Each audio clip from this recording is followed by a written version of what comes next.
નમસ્કાર મિત્રો, વિડીયોમાં તમારું સ્વાગત છે। મિત્રો, આપણે આજે જોઈ રહ્યા છીએ ધોરણ 10 સામાજિક વિજ્ઞાનની પ્રશ્ન બેંક।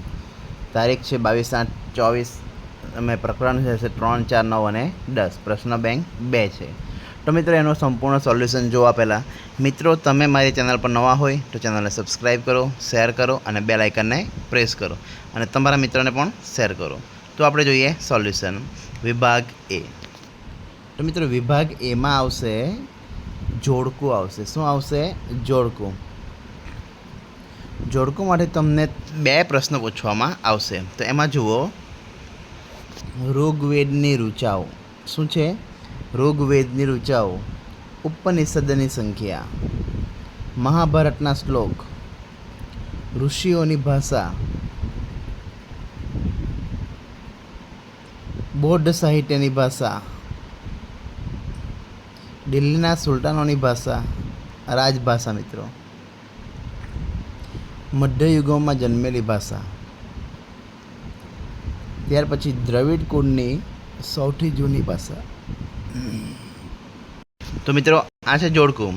એ જોડકું માટે મિત્રો 2 પ્રશ્નો તમને પૂછવામાં આવશે। આગળ જોઈએ। 1-2 વાક્યમાં જવાબ આપો। જંગલોનું નષ્ટ થવું એટલે શું? ગુજરાતમાં આવેલું એકમાત્ર જૈવ આરક્ષિત ક્ષેત્ર કયું છે? હેણોતરા પ્રાણીને કઈ રીતે ઓળખી શકાય છે? એક સમયે ડુંગાંગ ગુજરાતમાં કયા દરિયા કિનારે જોવા મળતી હતી? કયા રાજ્યમાં સમુદ્ર તટે સમુદ્રી કાચબા ઈંડા મૂકવા આવે છે? દુનિયાનો એવો કયો દેશ છે કે જ્યાં એશિયા, યુરોપ અને આફ્રિકા ત્રણેય પ્રકારના વન્યજીવો જોવા મળે છે? ત્યાર પછી મિત્રો આવે, જેનો ઉછેર માનવની સહાય વિના કુદરતી રીતે થયો હોય તેને શું કહે છે? કુદરતી કહેવાય। 20મી સદીની શરૂઆતમાં ભારતના જંગલોમાં વાઘોની આશરે સંખ્યા કેટલી હતી? ચાલો, ત્યાર પછી મિત્રો પ્રશ્ન 2 વિગતો દર્શાવવાની છે। ભારતમાં 2 સૂર્ય મંદિર છે, બધાને જ ખબર છે કે કોણાર્કનું અને બીજું આવશે મોઢેરાનું। પ્રાચીન ભારતના 2 મહાકાવ્યો બધાને ખબર છે, મહાભારત અને રામાયણ। અબ્દુલ ફઝલે લખેલા 2 ગ્રંથો, અકબરનામા અને બીજું ગુજરાતમાં આવેલા 2 પ્રાચીન નગરો, લોથલ અને ધોળાવીરા।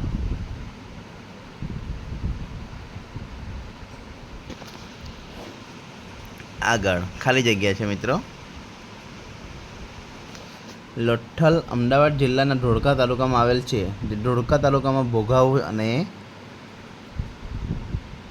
એમ 2 નદીઓ વચ્ચેના પ્રદેશમાં આવેલું છે। કઈ આવશે? સાબરમતી, મહી કે વાત્રક? કઈ આવશે આમાંથી? આ પ્રકારની ખેતીમાં વૃક્ષો કાપીને સળગાવીને જમીન સાફ કરી ત્યાં ખેતી કરાય છે। જમીનની ફળદ્રુપતા ઘટતા આ વિસ્તાર છોડી દઈએ બીજી જગ્યાએ આ રીતે ખેતી શરૂ કરવામાં આવે છે, તેને ખાલી જગ્યા પણ કહે છે। સ્થળાંતરિત ખેતી કહેવાય। શું કહેવાય? સ્થળાંતરિત। રોટલી, ભાખરી, સેવ, શીરો, લાપસી, લાડુ, સુખડી, પાઉં, પૂરી, કેક, બિસ્કિટ વગેરે અનેક વાનગીઓની બને છે। આથી જ ઘઉં અનાજનો રાજા કહેવાય છે। શું આવશે મિત્રો? ઘઉં। ચિત્તો ભારતના જંગલો માટે સંપૂર્ણ નામશેષ થયેલ છે। હાલ તે કુદરતી આવાસમાં માત્ર ખાલી જગ્યા ખંડમાં જ જોવા મળે છે। ભારત તે પ્રાણી સંગ્રહાલયમાં જોવા મળે છે। આફ્રિકા। આગળ, મને ઓળખો મિત્રો। શું છે? મને ઓળખો।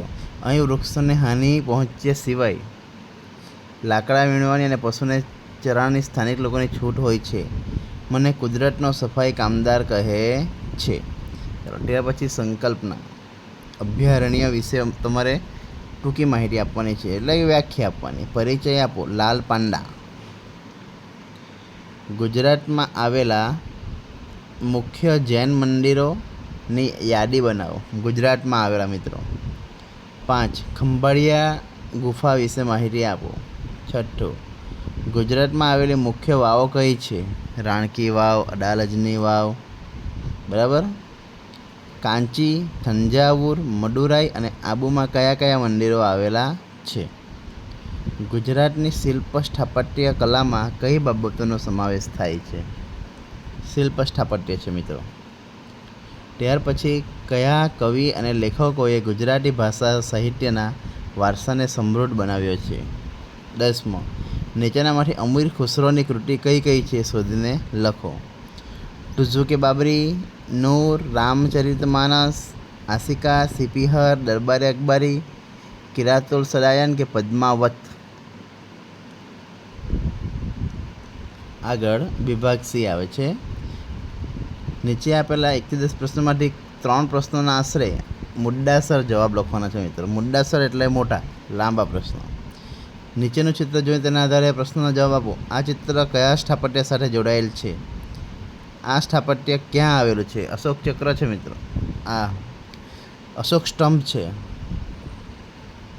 આ સ્થાપત્યમાં કઈ બાબતે અંકિત કરવામાં આવેલી છે તે જણાવી વિશેષતા લખો. તફાવત મિત્રો આપવાનો છે. વન સંરક્ષણ અંગેના ઉપાય અને વન્યજીવ સંરક્ષણ અંગેના ઉપાયો. ભારતના જંગલોમાંથી કયા કયા પ્રાણીઓ અને પક્ષીઓ લુપ્ત થઈ રહ્યા છે યાદી આપો. ચોથું, મગફળી નીચેના મુદ્દા આધારિત નોંધ લખો. જમીન, તાપમાન, વરસાદ, રાજ્યો અને ગુજરાતના જિલ્લાઓ. 5મું, કોફીના છોડ કોઈ મોટા વૃક્ષની છાંયડામાં ઉછેરવામાં આવે છે, કારણ આપો. કારણ કે એને ગરમી વધારે સહન થતી નથી એ વૃક્ષથી. ભારતમાં કયા કયા ઔષધિ અને મસાલા પાકોનું ઉત્પાદન થાય છે? મધ્યકાલીન યુગમાં હિન્દી અને સંબંધિત ભાષાઓમાં કયા ગ્રંથોની રચના થઈ હતી? રામાયણ અને મહાભારત વિશે તમે શું જાણો છો? તમારા શબ્દોમાં લખો. તો મિત્રો રામાયણ વિશે આપણે જે જાણતા હોય તે બધાને ખબર છે, ટીવી પર તમે જોયું જ છે, તો તે જ તમારે લખવાનું રહેશે ટૂંકમાં મહાભારત વિશે અને રામાયણ વિશે. ત્યાર પછી 9મું, પ્રાચીન ભારતના નગરોની રચના કેવી રીતે કરવામાં આવી હતી તેનું વિભાગો સાથે વર્ણન કરો. અમદાવાદમાં આવેલા જોવાલાયક સ્થાપત્ય અથવા સ્થળો કયા કયા છે તે મિત્રો દર્શાવવાનું છે. ત્યાર પછી મિત્રો વિભાગ ડી તમે જોઈ શકો છો. એમાં છે નીચે આપણે કૃષિ પ્રદર્શન 4 વિભાગોમાં વર્ગીકરણ કરો. 4 વિભાગોમાં કોઈ પણ એક પાક વિશે લખો. ધાન્ય પાક, કઠોળ, તેલીબિયા, રોકડિયા પાક તો મિત્ર ખબર છે બધાને. કપાસ, સોયાબીન, ચણા, ડાંગર, સણ, બાજરી, મગ, એરંડા, તમાકુ, વાલ, મકાઈ, સૂર્યમુખી, શેરડી, ઘઉં, તલ અને અડદ. ત્યાર પછી કપાસના પાકના અનુકૂળ સંજોગો વર્ણવી. ભારતના કયા રાજ્યો અને ગુજરાતમાં કયા જિલ્લામાં આ પાકનું ઉત્પાદન વધુ થાય છે જણાવો. પ્રાચીન ભારતમાં કઈ 4 મહાન વિદ્યાપીઠો આવેલી હતી? તેમાંથી ગુજરાતમાં આવેલી વિદ્યાપીઠો વિશે માહિતી આપો. તમને આપેલ ભારતમાં રેખાંકિત નકશાનું યોગ્ય સ્થાનનો સંજ્ઞા વડે દર્શાવો. ડાંગરનું ઉત્પાદન કરતો ગુજરાત બતાવી શકાય. મગફળી, કોફી અને શેરડી.